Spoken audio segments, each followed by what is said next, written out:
Good morning. Dean Smith always said, if you're not early, you're late.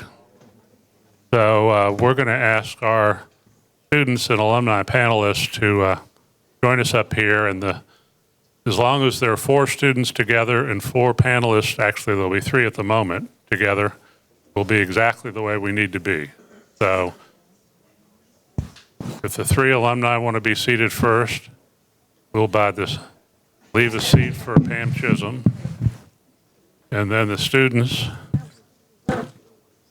see how well people follow directions?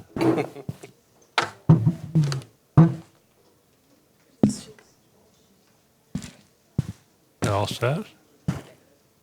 All right, once again, I'm Doug Dibbert, your soon-to-be former has-been Alumni Association president. It's a position that I know that lots of people have been aspiring on my behalf for. And I'm just playing catch-up with my wife. She retired last June, and she's demonstrated that it is possible to fail retirement.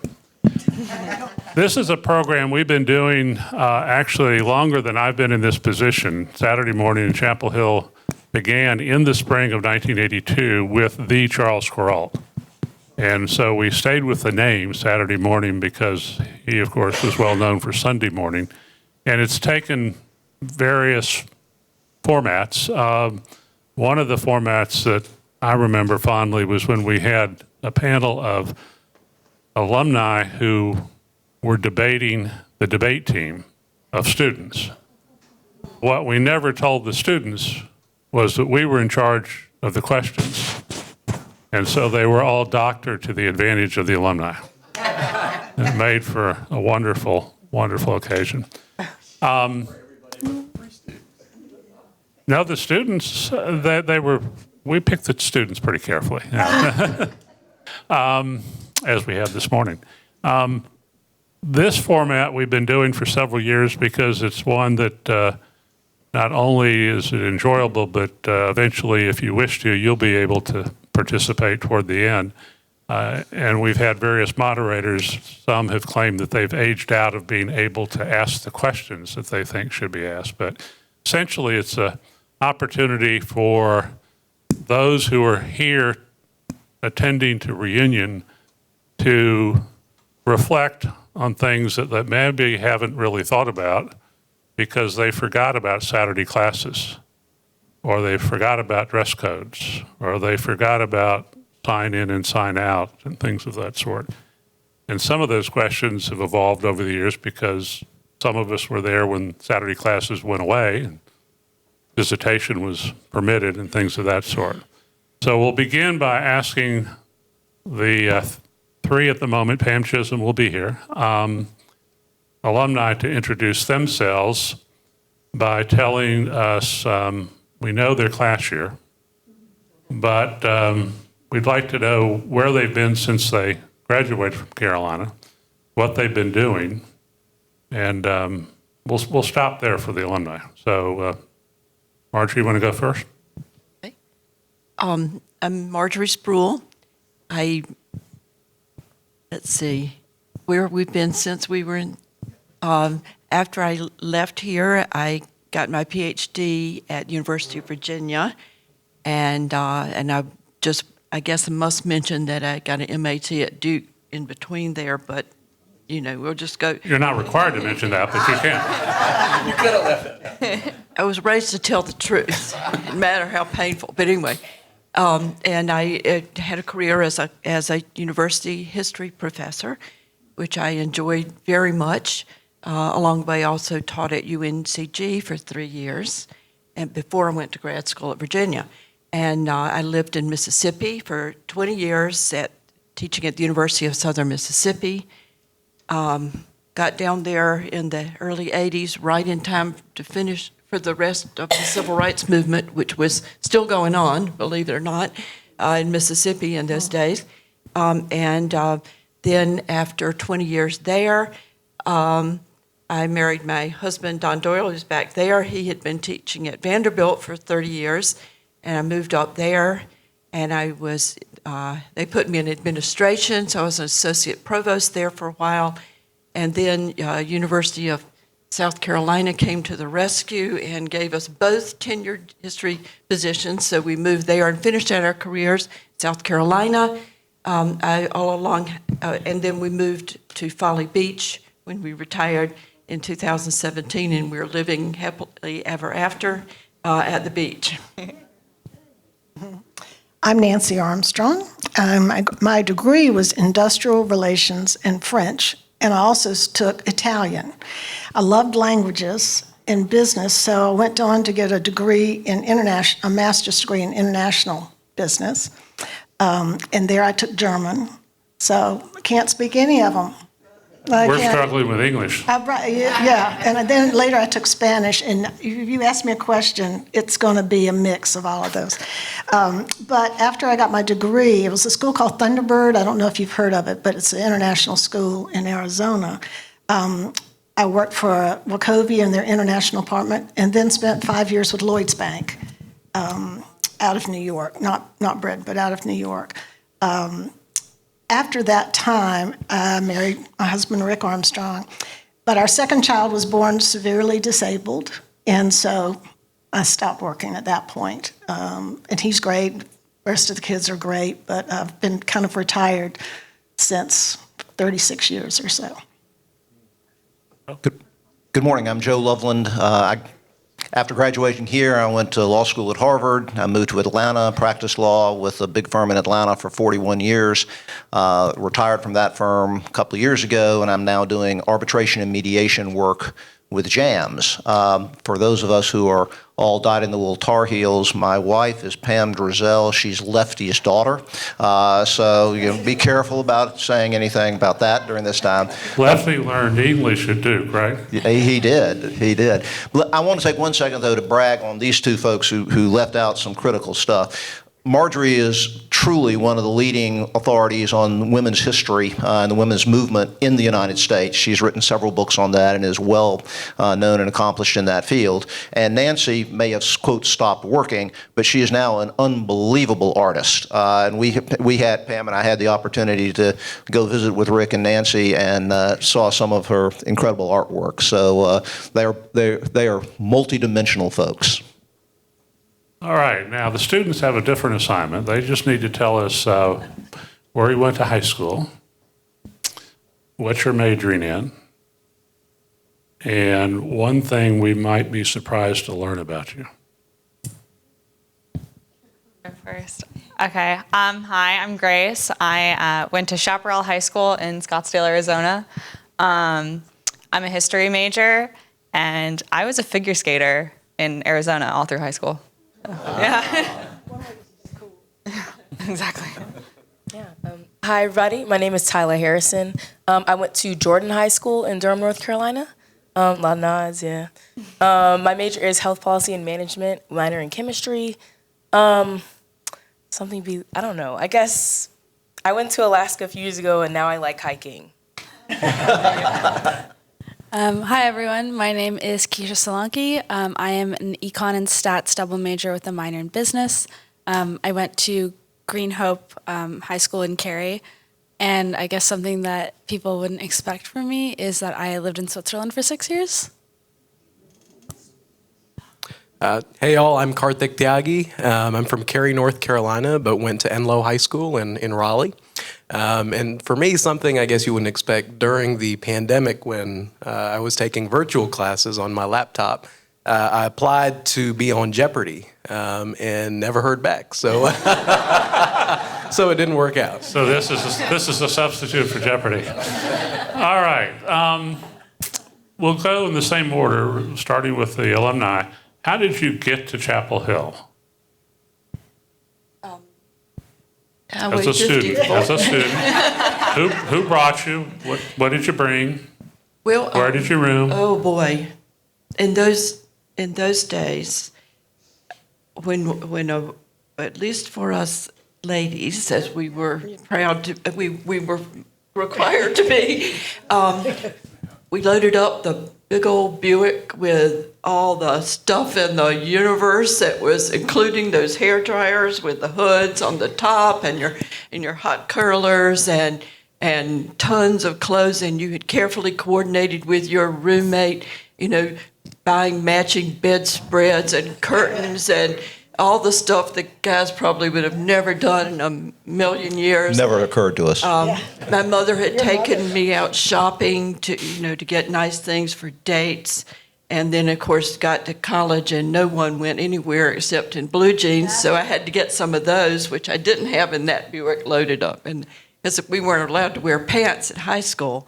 So it was a different world. But that's what I brought. Doug knows that I had an older sister who was already here. My sister Carol Spruill, so retired attorney, now artist in Raleigh. And her being here made all the difference in the world. Because she right away introduced me to lots of great people like Doug, and she was, and she was already involved in student government, lived in the same dorm, had a car, and that made a lot of difference. Welcome, Pam Chisholm. Pam, if you would tell everybody where you went to high school and what you've been doing since you left Carolina. What? Since you've left Carolina, what have you been doing? Okay, I'm Pam Chisholm from Winston-Salem, North Carolina, where I'm located now. Once I graduated, went back home because I was in love, and my honey was from Winston-Salem. Worked for Wachovia Bank as an auditor, and after 10 years, joined the school system as an internal auditor, where I retired from after 36 years. I came here on family ties. My grandfather was class of 12. My mother was class of 37. My brother went here. My sister went here. And I was fortunate enough because my sister came as a junior transfer, but I got to come as a freshman, which were heady days with, 500 girls and 3,000 guys. I said I'd never have a blind date. That ended very quickly. And that's how I got here with my stereo, hi-fi also in the car. Yeah, I got here from High Point, and it was experience was a little different for Marjorie's. I had no idea really what to expect. I had a trunk. I had a bunch of stuff in it. I did have I was a hit because I had like a 12-inch black and white television that I had in my room, and a pretty cheap stereo as well. So I didn't know my roommate, complete potluck roommate. It was a semi-disaster, but we managed to get through the year. How about the students? What did you bring? And who brought you? I came on a plane from Arizona, and we had sent a bunch of boxes, I think, ahead of time and ordered stuff because I couldn't really drive with that. So the Bed Bath & Beyond in Durham was a great resource. So I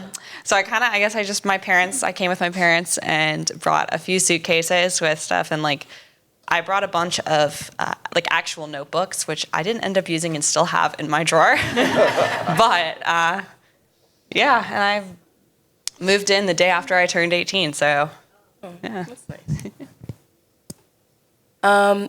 So I came about 15 minutes down the street to get here from Durham, North Carolina, so very local. Everybody loves Carolina. And was offered a scholarship opportunity I couldn't turn down. Ended up here, Morehead Kane. So, yeah, a car is the end result. Similar to Tylah, I came here from 30 minutes down the road, Cary, so not very far. I also did meticulously coordinate with my roommate about what we were bringing, so I guess some things never change. And yeah, my parents moved me in to E-House, and it was a great time. So for me, my dad was a Tar Heel, so he got his MBA early 2000s. So it was definitely high on my list. And like Tylah, the Morehead Kane made it possible for me to go here as a top priority. For me, it was also down the road, but I remember I did no coordination with my roommate. So, Some things never change. But he was great. I had dinner with him last night, so I guess it worked out. But we did have one too many microwaves, and a fridge that halfway through the year broke down. So it worked out. But, I just came down the road with my parents. They were most supportive and happy I went to a public institution where tuition wasn't $80,000 a year. So you'll all be amused. One of the responses from an alumnus, similar question a few years ago, was, I'm pretty sure my mom dropped me off at the corner and I unloaded my Foot Locker, and that was it. No tears? No tears. All right, Kartik and the students, how did you register for classes? So I forget when it was, but maybe a few months before we started classes, we went online to Connect Carolina, and there's these green circles, red circles, purple circles, squares, all these items, lots of colors, right? And it's a race. It's a race because you're not going to get the classes that you wanted on the first chance. So you have a list of the classes you want. You have a list of the second most, maybe some alternates, maybe some others. But we have this registration time listed on our portals. And 10 minutes before that time, you got to hop on this site. And then it's loading and loading and loading, and it doesn't load, and then you refresh the page, and you finally get on it, and then you say, oh my gosh, everything's still green. Let me check all those boxes. Let me click enter. Your class is not available. Your class is not available. Your class is full. Yeah. This class has a wait list. And then, oh my goodness, I have to go back and do it all over again. So that was my experience. I don't know about y'all. Yeah, no, very similar. I remember being in my parents' house trying to register, and like 15 minutes before I had to register, going to the living room, sitting my parents down, being like, do not do anything to the internet. This is critical. This is life-changing. My life is make or break on this registration. And they were telling me, they're like, it's not that serious. I was like, you have no idea what you're talking about. Similar to Kartik, I got lucky. I thought, all greens, hit enter, not available, not available, not available. I ran back outside. I said, Mom, what do I do? My life is over. And she said, it's still not that serious. I figured it out, obviously. It's fine. For this past semester, I registered. I don't even remember registering. I woke up one day, I had classes, now I'm here. Yeah, so hectic, but at least we get to use the internet to do it and don't have to wait in line anywhere. Yeah, I just know that for me, it was almost like you're waiting to get in is scary, of course, but like not being sure if you're gonna get all your classes, especially as you get later down, and it was like the important stuff that you couldn't miss, it got a little bit stressful. But I always ended up with like the earliest slot, so it would be like 7 in the morning. I would be like, okay, let's get it. But it usually worked out, luckily, based on that. But it was stressful. I might miss it, maybe, but not that much. See, I had the opposite, and I had the like 3 p.m. time slot. So I knew even before I started that none of my classes were available. But freshman year, I think, was the most memorable because it was right after orientation, and my mom and I had gone down to Georgia to the beach, and we were driving back to like somewhere in South Carolina, and I was like, we're not going to make it to, I think, Charleston is where we were going, like pull over. And so we pulled over to the side of a road and like found some Hampton Inn, like in the middle of nowhere in South Carolina. And we went in, we're like, hi, can we use your Wi-Fi for like 10 minutes? It's really important. And I think they thought like we were totally crazy. But I sat in the Hampton Inn in the middle of nowhere, South Carolina, and registered for my classes freshman year. Yeah. Well, now you're going to have some interesting comments. Joe?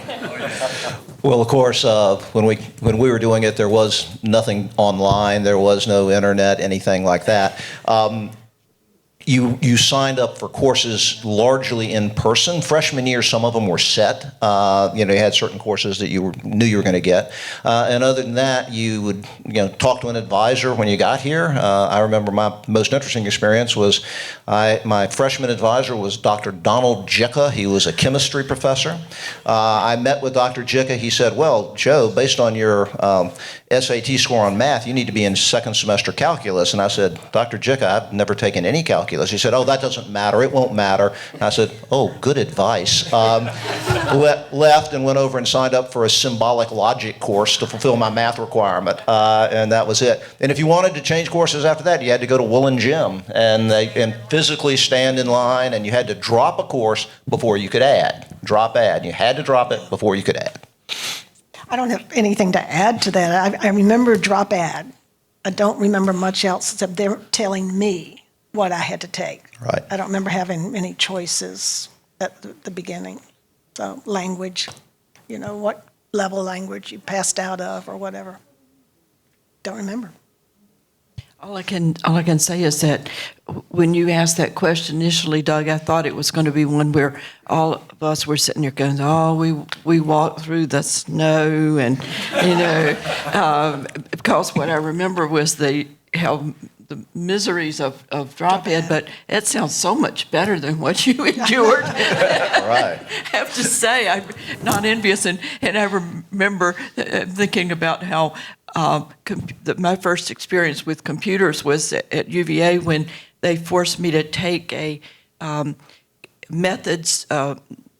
quantitative methods of history course because I was in intellectual history, and they said you got to have this to counter it, and I had skipped calculus because I hated it, and so I had my first calculus as a PhD history student, and we had to learn how to cut those computer cards. What is that? The word for that? Punch cards. Punch cards. With Hank Yeah, and Chad. and turn them into a computer that was the size of a building, and then 3 or 4 years later, I was writing my dissertation on a personal computer. Boy, talk about a fast technological revolution. But yeah, standing in those drop-out lines and those big gyms with your cards, and then sometimes after that you go beg particular professors to let you into their classes, and I admit to signing up for more classes than I planned to take because I like to then sit in on the first day of the classes and then decide if you were going to stay in them or not, and whether or not I would liked it and liked what we were doing and wanted to do this, and then you drop the ones you didn't want to take or shift around. My experience is pretty much the same as everyone else's. And like Joe, my placement for math was in Math 34, which was like the 4th calculus course. And I went to the registration building and said, you guys must have made a mistake. I could not get in the National Honor Society because I had a C in calculus in high school. And so therefore, I need to take, this is someone else's score. And they assured me that it was mine. And as I ended up, even though I majored in econ, I took all math courses for my CRIP courses to balance out the C's I had in statistics.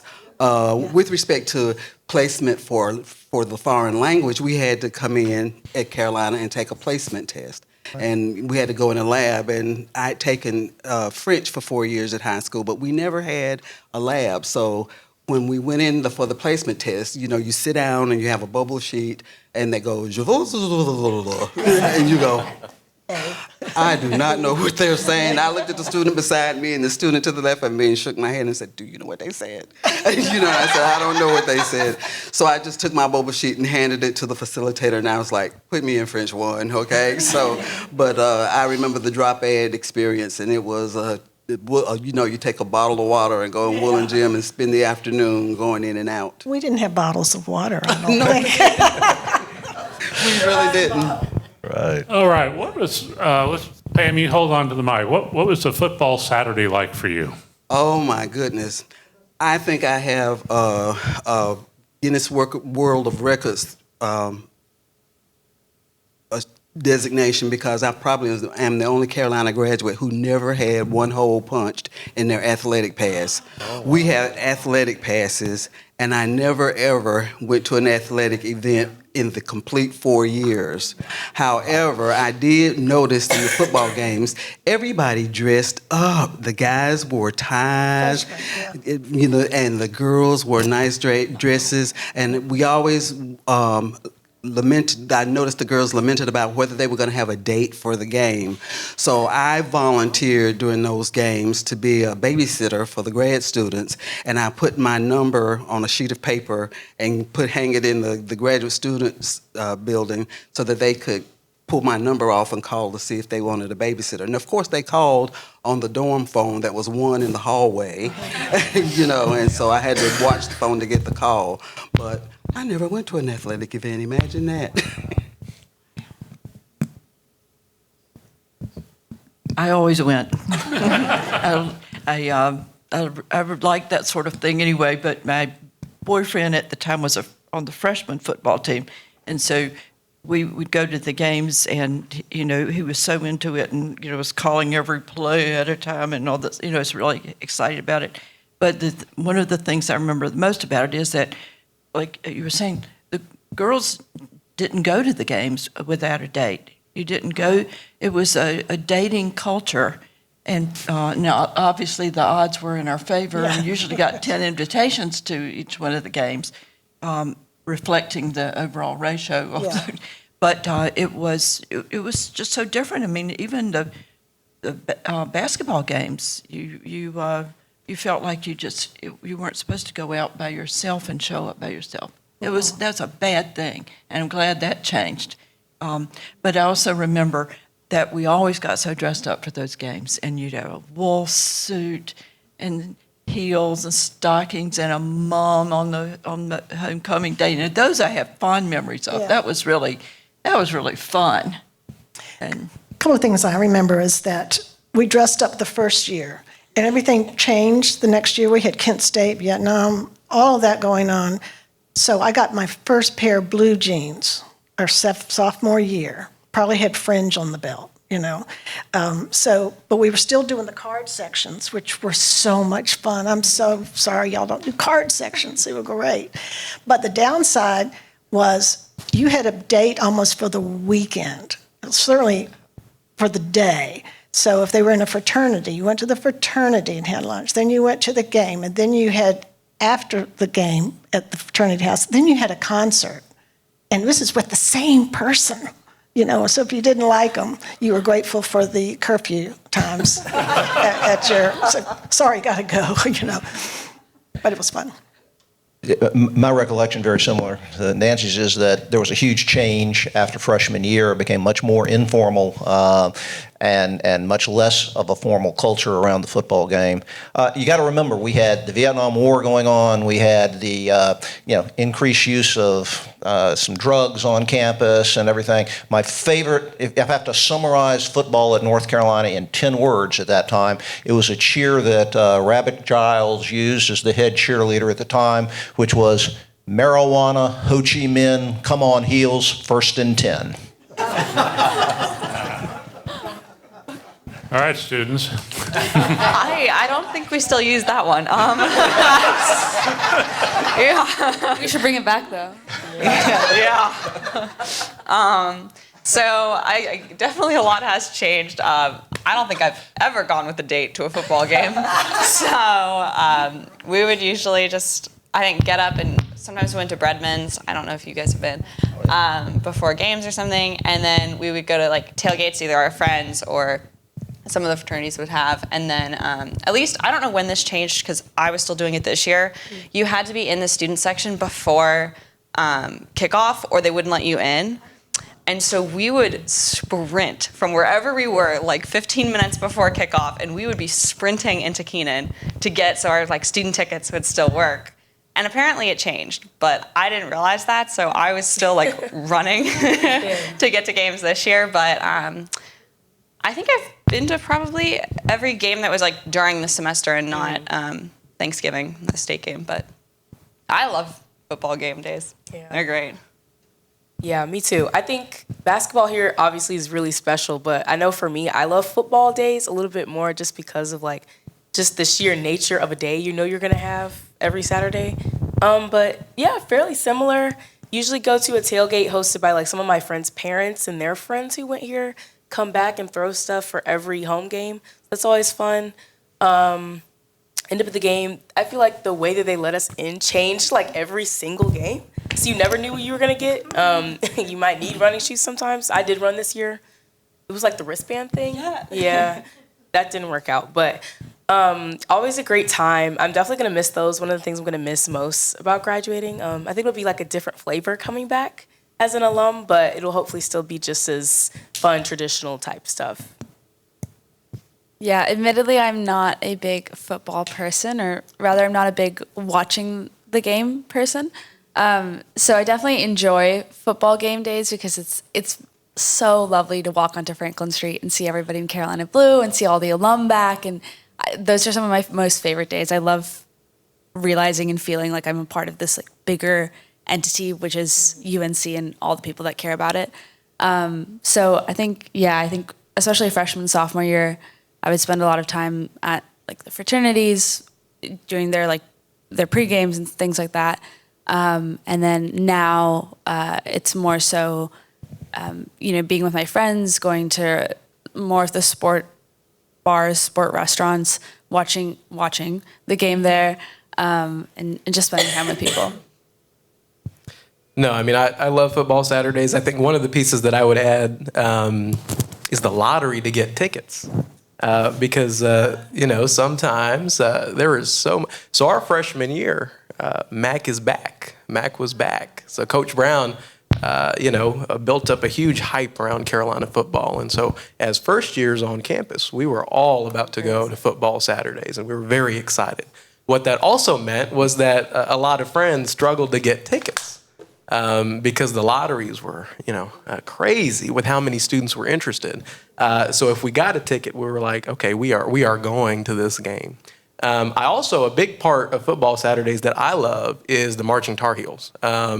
Because I especially remember, I think it was the first game or maybe early on this season, I think it was FAMU and UNC. And both of those bands came out during halftime. Wonderful, wonderful show. So I think those are some of my favorite parts, besides going out with friends and just having a good time. Very memorable here at Chapel Hill. All right, we'll start with the students. Just got to say, it's interesting the different meaning of the dreaded lottery in the years between them and us. Yes. Students, let us know where you like most to eat. Kartik, you go first. Let's see. There's a few Franklin Street spots that me and my friends like to frequent. So we're huge fans of Sup Dogs on Franklin. I have to think what else. Freshman year was Chase Dining Hall, so I think we've since moved on from there. But I think for us, Franklin Street's great, and we also love exploring Carborough because I think coming in to Chapel Hill, one of the areas that I wasn't as familiar with was Carborough. So there's a nice cafe spot, Cafe Grata. So I'm not paid. This is not marketing. But Cafe Grata in Carborough, just some nice brunch spots. So that's for me. So Kartik will know this because I always try to drag him to Quechua, which is a new spot, relatively new. I think it opened our sophomore year. It's a Mexican restaurant. It's on the corner of Franklin and Church, I believe. I love Quechua. I like True as well, if you've been there. That's also a sandwich spot that's on Rosemary. Yopo is a classic favorite. And similarly, I also have recently been starting to explore Carborough restaurants, but I am unfortunately running out of time. Yeah. I think for me, my roommates and I love Buns on Franklin Street right now. Really great burgers and fries. Had that last night, actually. Also, like Mediterranean Deli is one of my favorites. Love that it's on campus. It's good for me, but also bad for me how much I eat it. Lenore, top Lenore days. I kind of miss Lenore sometimes. Sometimes not so much. A lot of good stuff on Franklin Street for sure. I feel like freshman year, I spent a lot of time on Franklin Street eating. COVID and then coming back, we had to get back into that. But I think we've started to. So yeah. I would probably also say Sup Dogs, and then Purple Bowl, which is like an acai bowl place that I am absolutely obsessed with. And then probably True as well. Yeah, you kind of hit my favorites. And then, apparently everyone has been eating there for a while, but the Franklin Boners like beer garden, I did not know it existed until last week, and it's amazing. I took my mom there a couple days ago, so that's a new favorite. Franklin Motor, like the beer garden at Franklin Motor. Well, to start with, you didn't go eat in Carborough. There was nothing in Carborough when we were here to speak of, except for the Carolina Grill, where for $3 you could get a steak, baked potato, and a salad. And that was about the only place in Carborough that we went. Most of the places that I went, when the seldom times I went out, the Porthole is no longer there, but the Porthole rolls were to die for back during that time. And so that was probably the favorite spot, other than just hanging around the fraternity, where I ate 90% of my meals. I don't know if y'all knew it, but Spencer Dorm had its own dining room, and we had nice tables, linens, nice meals included. So we had laundry service. We had, I sent my sheets out. Did any of y'all stay at Spencer? No? So we were coddled a lot at the beginning, and then after that, I don't remember. I remember eating in the dining halls, but I just remember the couple of drinking places. But also Sunday after church, the Porthole or the Zoom Zoom, and of course the Rathskeller and the Bacchae. Did y'all ever go to the Bacchae? That was for freshmen. That was because we could drink at 18. We could have beer. So that was the Bacchae. Remember that? No, I don't, but I remember the Porthole, and I certainly remember the Rathskeller. That was such a thrill to go down there and get those greasy flank steaks and those great French fries, and you had that European feel, down in the basement with the rafters, and tried not to burn your arms on those skillets. But when I got here and realized that you folks who were in Spencer were dining like that, I was thinking, how did I miss hearing about that? I just moved into West Cobb like my sister, and our dining for the first 2 years before I was in a sorority house, and then I ate there. But those first 2 years, it's a wonder I survived. We ate hot soup and beef stew out of a can that we warmed up in those popcorn poppers that were illegal, and you had to hide them all the time when you weren't using them. And I swear to you, that's what we subsisted on that. And then for breakfast, you would go next door to the Monogram Club's little shop and pick up a carton of yogurt on the way and eat it on the way to class. So, sorry about that, but that was a real difference from what you. Well, we also had a kitchen in McKeever. Yeah. Okay, I'm starting to feel murderous here. Rubbing it in. Well, I remember Lenore Hall, my first year, and using my mail card. But when we had the occasion to find a student with a vehicle, and we were early in the semester when Mom had sent you the money for the month, we would go to Golden West out by Eastgate Shopping Center. But that was rare, once a month. But I can remember my most favorite place was Hector's. So late night we'd go there and get a greasy hot dog with great chili, and so we enjoyed that the most. There was Tijuana Fats. And Hector's, as I recall, was, quote, famous since 1969. That was what the sign said. Yeah. So who is your favorite professor and why? Sam? My favorite professor, I actually had two, but my most favorite professor was Dr. Doris Betts, who taught creative writing. She was the most fabulous person. And, I went to class, sat in the back with hat down on my head, and just wanted to listen because I like American literature, until we read the Confessions of Nat Turner. And I decided, and we also read Truman Capote's book, In Cold Blood. And I decided that historical novels, they didn't have the poetic license to determine what was a person's motivation to kill somebody. So Doris just thought that was a great student reaction, and she thought that I actually talked. So I really enjoyed her, and she got me into the habit of journaling very early. And so all my friends continue to say I should write a book, but I just like journaling, writing long letters. My second person was Dr. Jim Lutzy, who taught military history. And I hated history, but he made the military history course sound so interesting that I took his course twice. Man, we must have been in the same classes because those were the two I would mention, and I still have a treasured copy of her River to Pickle Beach. I showed it yesterday at the session where she had written something nice about me, and she was, and I would see her afterwards at events sometimes. Lutzy was just great. Really loved his classes. Loved Bill Peck's religion class. And then I was an American Studies major, and the Cassons, Joya and John Casson, who just retired recently, arrived. They looked so young. They were so young. And did you have them by any chance, any of you? They taught American Studies, and this was the first time that had those real small, intimate classes, seminars, where you'd sit around and discuss things, and that was such a joy. And John taught popular culture and courses about movies, and Joy taught one called Getting Back to the Garden about Romanticism in U.S. art and literature, which was wonderful. And she directed my honors thesis along with Peter Feline and John. So those were my favorites.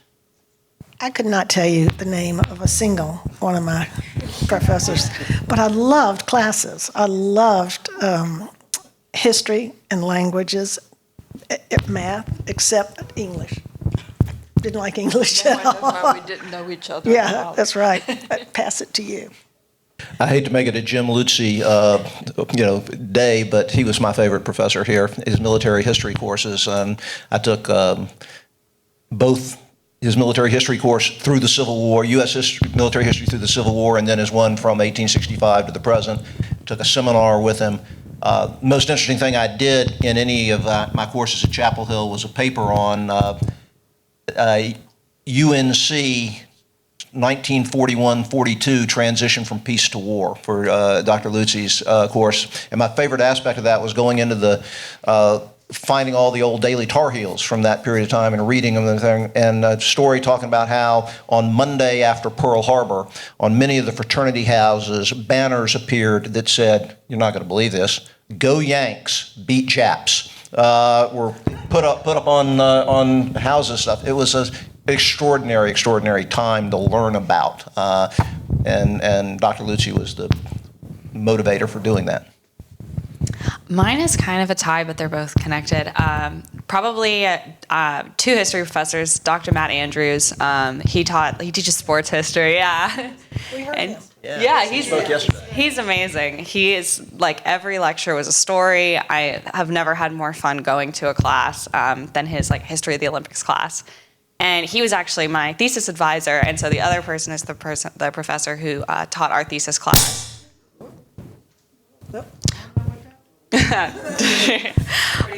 Yeah, I think. Was Dr. Katie Turk, and she teaches like women and gender history, and she directed our undergrad seminar for history last year, and like we each picked a topic somewhat related to anything that had to do with women and gender in the United States, and it was like I ended up using part of it for my honors thesis, and she just like probably was one of the most supportive professors and engaging and really explained things in a way that like made sense, and yeah. That's great. I'd say mine is probably Dr. Morris Weinberger over in the Gilling School of Global Public Health. I had him for one of my classes, but I definitely would say him mostly for his mentorship and the support that he's provided with me as I've tried to figure out what I want my academic professional career to look like. And he's just been great to have in my corner. So, yeah. I would probably also say like a close tie between two. The first one is Sarah Troll, and she's a poli-sci professor, and I had her as my first year seminar professor, and she co-taught that class with Mike McIntyre, who actually is being honored at tomorrow's commencement ceremony. But she was just the greatest introduction to Carolina. I think it was actually the first class I went to, and that class is, I think, in my mind, a very idyllic, like, what college is meant to be. And when you come to college and you learn all these new things and your mind gets opened up. I definitely will say not all classes have been like that, but it was a great first introduction. And she's also stayed in contact with all of us and been a great mentor over the 4 years. And the second professor I would say is Daniel Ringel, who is a professor at the B School or the Business School, but he co-teaches a class that is cross-listed between computer science and business, and it's a data science in the business world class, which is very apt and relevant now. And I'm an econ and stats major and thought that I wanted to do that for a while, but he very much opened my mind to the world of consulting and has very much, I think, helped guide me towards that, and really been a wonderful support. Coming into Carolina, I knew that I was interested in health or healthcare, but I also hated English. so I thought it was interesting that the freshman year seminar that I took was with a professor, Dr. Kim Weed, who taught health humanities. So just happened to see, okay, it's somewhat related to what I'm interested in. Ended up taking that class, took my first year English class with her, as well as took another healthcare humanities class with her. So she opened up my eyes to a whole different field and subspecialty that I just didn't even know of. So I owe a lot to her.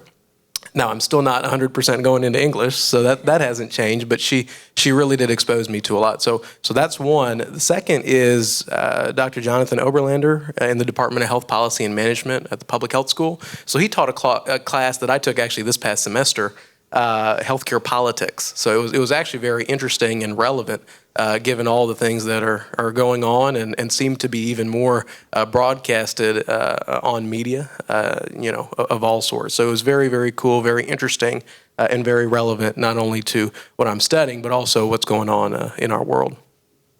So before we get to questions from the audience, if you will, I'm going to ask two questions, one specific for the students and one specific for our alumni.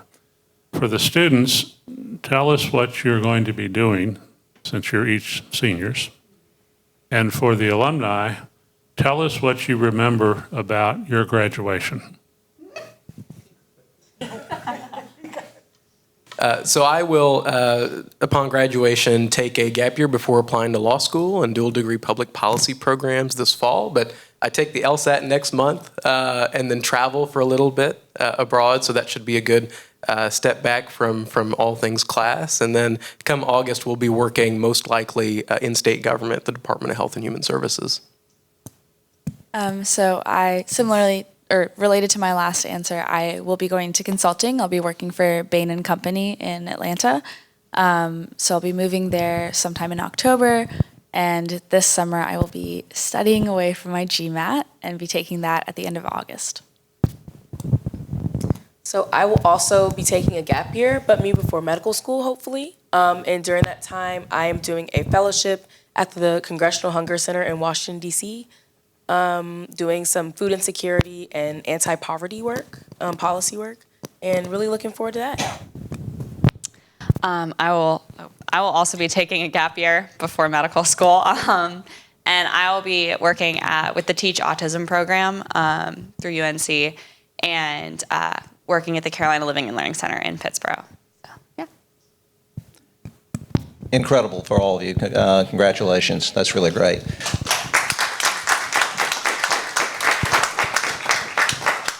What I remember about graduation is I didn't go. And frankly, most of my friends didn't go. And one of the reasons I'm back here this weekend is because I was here in 2014 when my son graduated. And at that time, I saw the 50th reunion class. It was led by one of my former law partners, Charlie Schaffer, walking in for that. And I said, I got to do that someday. And so now it's time. what I remember about graduations, I did go. I cannot, maybe you can help me remember, did we wear blue or black robes? It was black. So tomorrow when we march out, I'm wearing my daughter's blue that I brought with me. Ours were just rented, I guess. We turned them back in and it didn't keep them. But a lot of people did not go.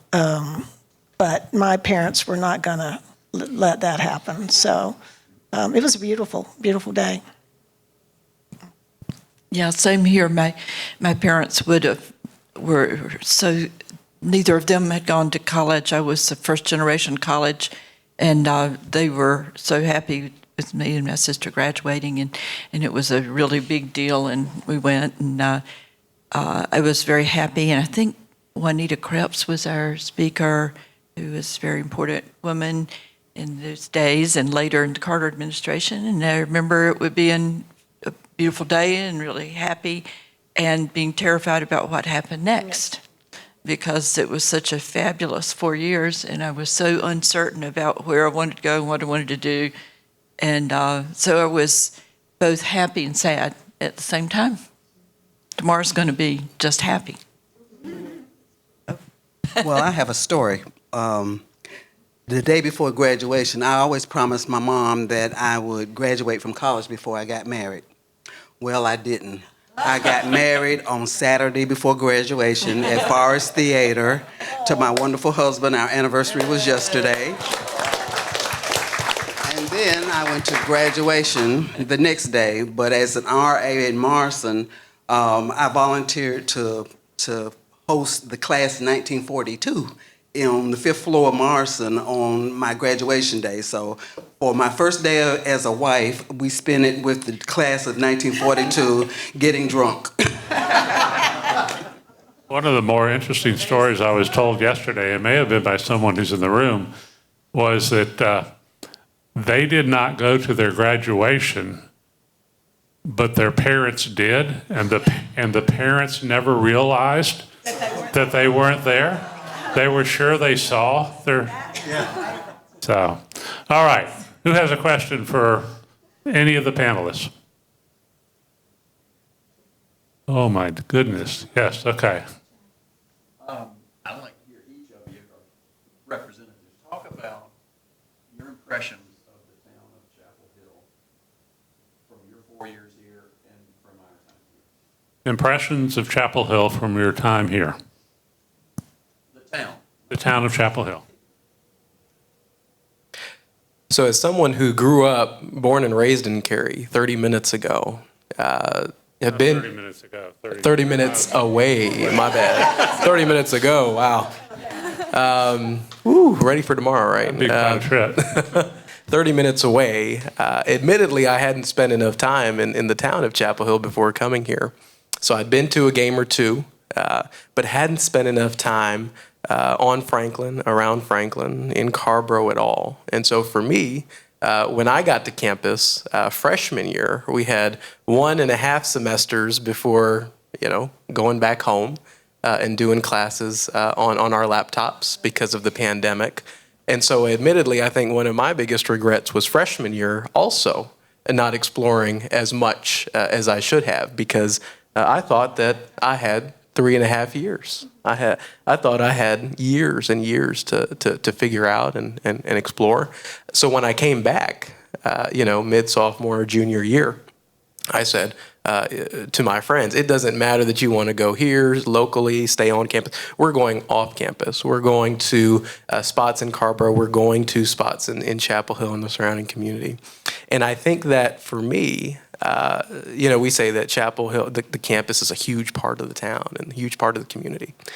But I think for me, the town itself has been a huge part of my college experience, because if it was events where we had the mayor or town council come out and share thoughts about the relationship between our campus and the work that they do, or vice versa, that put into perspective what I've learned and what I've gained. And also, I think that Chancellor sent an email the other day about commencement, and it hit me that taxpayer dollars go into funding my education, and so might as well make the most of it and be most appreciative of it. So that's what I've sort of gathered in the last few years.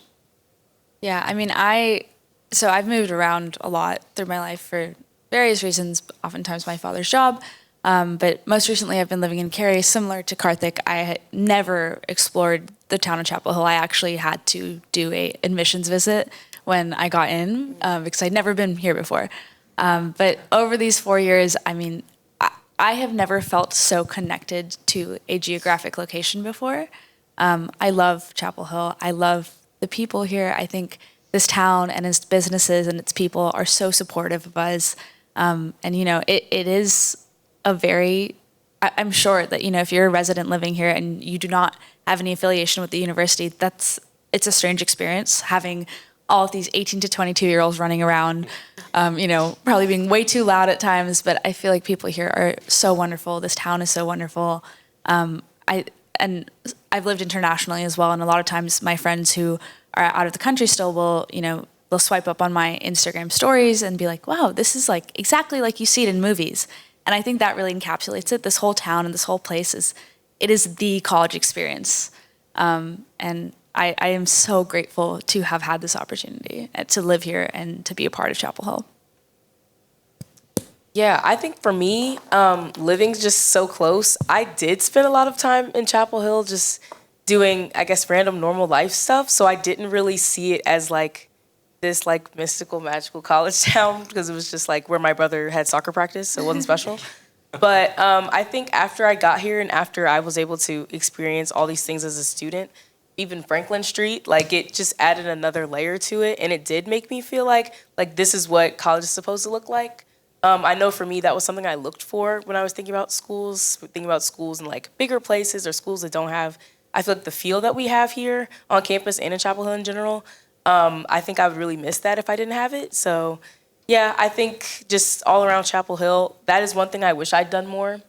I feel like as over these last 4 years, been more intentional about spending time around this, the town. But I think from what I have seen, it's really contributed to why I loved college so much. So yeah.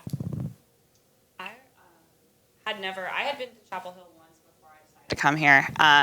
And it was during a hurricane. So it was a little different than my first time like actually being in Chapel Hill as a student. And I agree with everyone else. Like it for me was like such an integral part of my experience, like walking down Franklin and seeing the signs that like businesses would put out that even said like, good luck on your first day of like finals or classes or like, you know, go Heels or just, it felt like we were so welcomed by the businesses and the people. And like, even when you'd wear, you know, a UNC shirt in the Harris Teeter, like in Carborough, like obviously most of the people, I feel like the younger people go to the university, but everyone would take the time to be like, oh, go Heels. Like, you know, how's it going like this year? And like, it just, I think Chapel Hill is, most of my like favorite memories have been at like on Franklin Street, restaurants and stuff, and hanging out with friends in Chapel Hill, and it's been great to get to explore it over the last couple of years.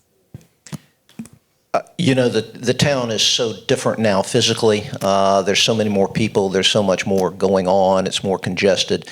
But when we were here, it was a magical place, and it remains a magical place. Anytime I drive into Chapel Hill, I can just, you know, my whole sense of place and identity just changes. It's like, this is a place that's home. I always felt like the city and the university were one. Do you remember, people say, where did you go to school? I went to Chapel Hill. I didn't have to say UNC. I went to Chapel Hill. And people around the country, if not the world, also knew it as Chapel Hill. But I started coming here when I was, probably 10 or 12. I was at the dental school getting braces. And my mother drove me over here once a month because it's the cheapest place you could do, you know, sign up your child at the dental school. So I'd been coming here for a long time, and Franklin Street really hasn't changed. I mean, the structures are all the same. It's the same feeling, except we had flower ladies, you know, selling daffodils and all on the streets. And that's, to me, except for the outskirts where they're condos and all that, we didn't have any of that. But it's still the same experience that y'all had, that we had. Yeah, I agree. It's just has a real pull on your heart, like nothing else. And I've gone now to 2 other universities, basketball powers. Who do I pull for? No question. I occasionally, though, pull for the universities that are paying my salary and that I'm working at, because you get it. I taught, the last 14 years of my career at University of South Carolina, and it was absolutely astounding when I first got there to find out that they all think Carolina means, that one, the red one, the garnet one. And so that was very interesting. I had to learn to watch myself after a while, but I developed real emotional attachment there. But there's nothing for any of us like the way we feel about Chapel Hill. My husband is from California. He's always saying that the way that graduates of the University of North Carolina feel and talk about their school impresses him so much. He says he's just never seen anything like it, the way alumni of this university feel. And then, like Joe, when you're you drive into this town and these waves of emotions come over you, and you feel like you're living in multi-dimensions, that the past is still there. Mm-hmm. And I was telling Don as we drove by some building today, oh God, I remember walking to class on crutches in the rain, going up those stairs, and there are those kinds of feelings, that you get. And it's just a fabulous, it's where we grew up, it's where we formed into the people we are, and obviously we've changed a lot over the years since, but it just had so many positive memories. My impression of Chapel Hill was to give me something to identify with. When I got to Carolina, I came from Winston-Salem, and we had segregated schools at that time. So most of my experiences had been in an all-black environment: church, school, social gatherings. So Carolina was a foreign country to me, and there was nothing that I could identify with on campus. Even products for my hair and things that we use as African Americans were not available on campus in the student store. But when I befriended the custodial staff and the cafeteria staffs, I found out where I could get stuff, and I would end up going home with them and going to church, and also in the summertime living in a boarding house on Graham Street so that I could be with people that I knew about and loved. And so I have friends now still in Chapel Hill that I became friends with, that allowed me to stay here, because I cried the first 6 weeks because I didn't know anybody and didn't know about anything. But once I identified with people in Chapel Hill, then I felt like I was at home. Yeah, there's an expression that youth is wasted on the young. And what that refers to is that over the course of your life, you learn many things that you wish you had known back when you were young. Clearly, that expression doesn't apply to these 4 wonderful people. They are so wise, so accomplished already, and looking ahead to some terrific times in their life and in their careers. The 4 to your left have been out of this school for 50 years. They have many life lessons under their belt. They had dreams, and they've achieved many of those dreams. There's been a path that maybe didn't go quite the way they thought it would, but here they are. What I would be interested in hearing certainly from the 50-year reunion class, the graduates, these folks have talked about favorite professors, they've talked about mentors that have been meaningful to them.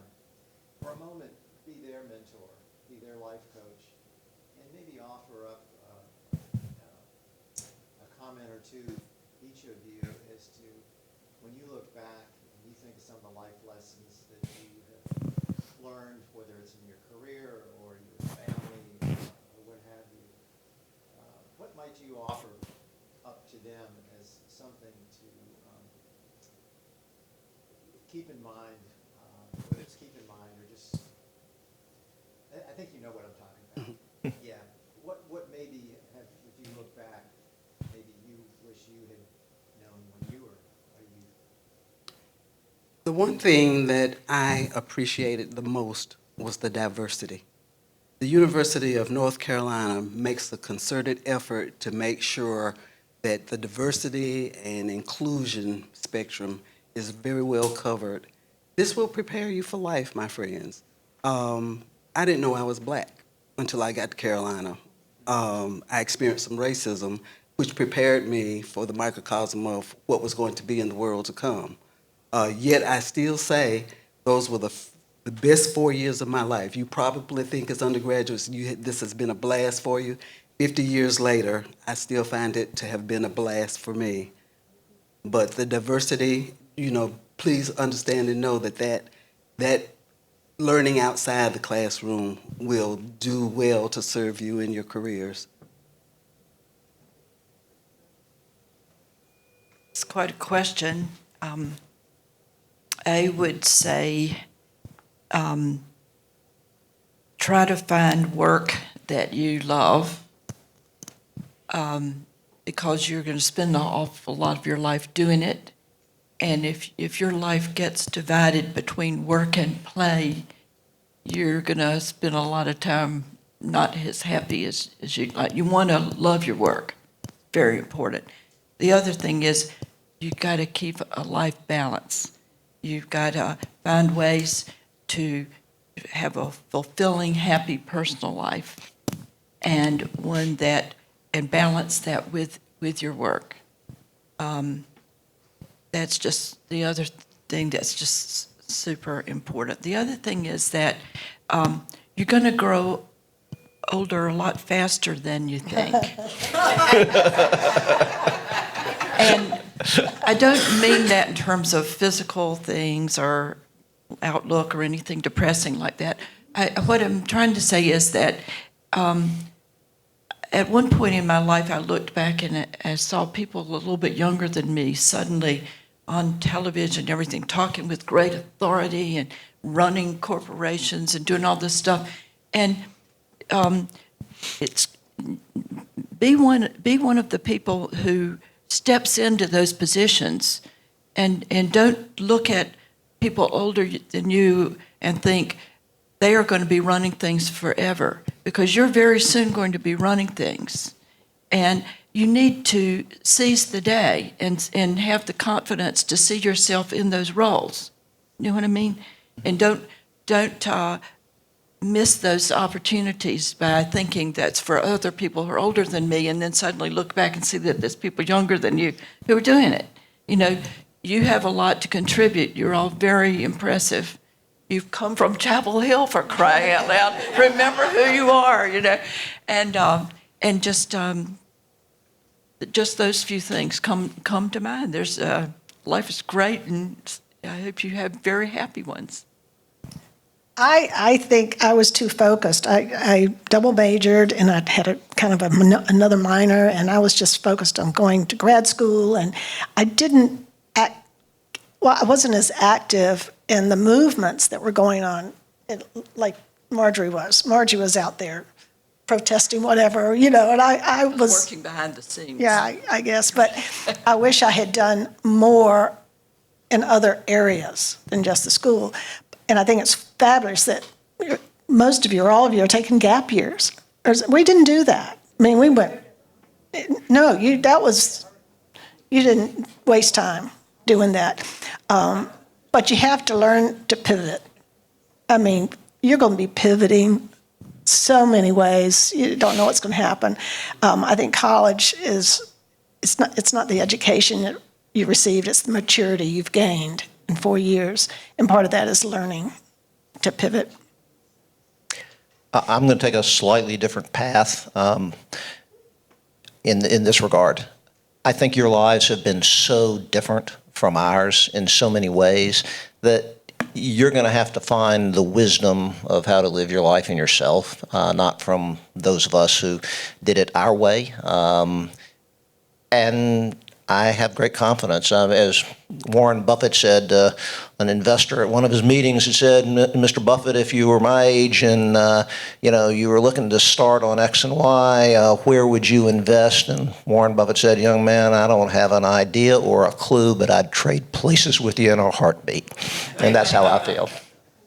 Yes, sir. Communicating with parents and close relatives, expensive long-distance phone calls, rare calls, handwritten letters, helicopter parents, the ability anyway to be in constant contact with your close relatives. Any comments on that, please? It was, huge, from our perspective, huge difference. Literally, I grew up in High Point, 70 miles away. I got to Chapel Hill in September. I went home for Thanksgiving. I went home for Christmas. Between time of starting and Thanksgiving, I probably talked to my parents 3 times on the phone for no more than 5 minutes a time. And frequently, it was just to let them know you were alive and well, and that was it. That was the total communication I had with my parents first year in college. Maybe girls were a little bit better. I called my mother every Sunday afternoon. Did y'all? Once a week. Checked in. Sunday at 5 o'clock. Yeah. Without fail, or they would come looking for you. My mom came looking for me. I came in one night and there she sat. I tell you, they could, and they had such an impact, and they're. Okay. All right, Kartik, how often do you talk to your family? My parents are not what you would consider helicopter parents. So I've been, I think for me, blessed. 30 minutes is perfect for me. I end up going home, try to do once a month, just to the parents. My grandmother lives with us, so I do try to get back home. I call my parents I text them more than I call them. I text them more than I call them. I send them pictures, let them know what's going on. But I'll call them maybe, once a week if it's not the week that I'm going home. But usually I stick to texting. Yeah, pretty similar. I think I will go home for a weekend about once a month. Sometimes I'm worse about it. Definitely this year I've been worse about it because I've been trying to soak up every last minute I can get here. I text my mom at least every single day.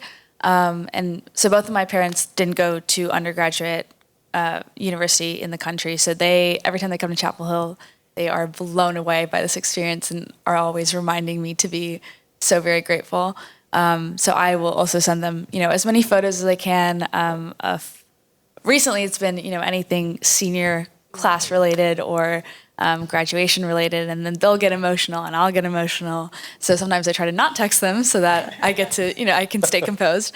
But yeah, I think that's a great question. It is something that I think because we were born after the internet age, we take it so for granted. And so I'm moving to Atlanta after I graduate, and obviously, that's the furthest away from home I've been from my parents, at least.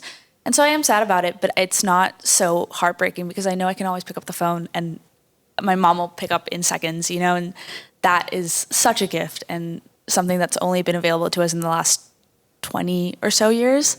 But it's all we've ever known. Yeah. Or FaceTime. You can see their faces.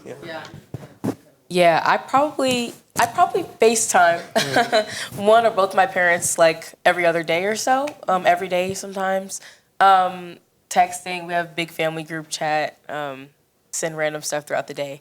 And I probably go home about probably 2 or 3 times a month. My little brother's a senior in high school this year, so I've been back to a few of his games, like his soccer games last year. I was able to see him play. So like stuff like that is always nice to be close for the small things like that. But yeah, I think for sure in this next phase, my next year, I will also be the farthest from home that I've ever been. So I think that'll be interesting to see how those relationships continue to evolve and how traditions become things and calling every week and things like that. So yeah, looking forward to that, seeing what that ends up looking like. Obviously am a bit farther away from Arizona, but I probably talk to my parents, usually my mom, like every other day or something. I have a gigantic cat that I love to see, so usually we'll FaceTime so that I can see my cat. But my parents also started freshman year writing me letters and mailing them every week, so I get letters from my parents every week, which I've saved. So.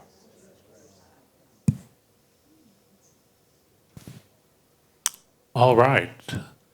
One more question. Last question.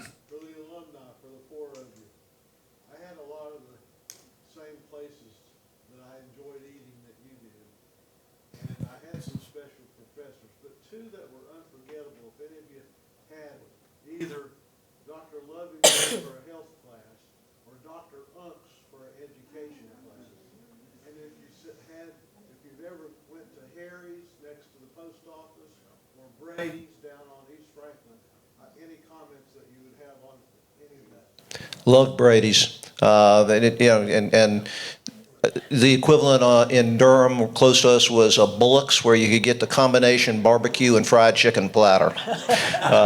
I did not take a course from Dr. Unks, but everybody I know who did thought he was fabulous.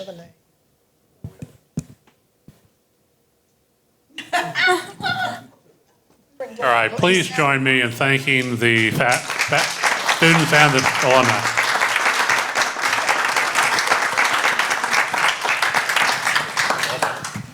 Question. So my advice, listen. Time doesn't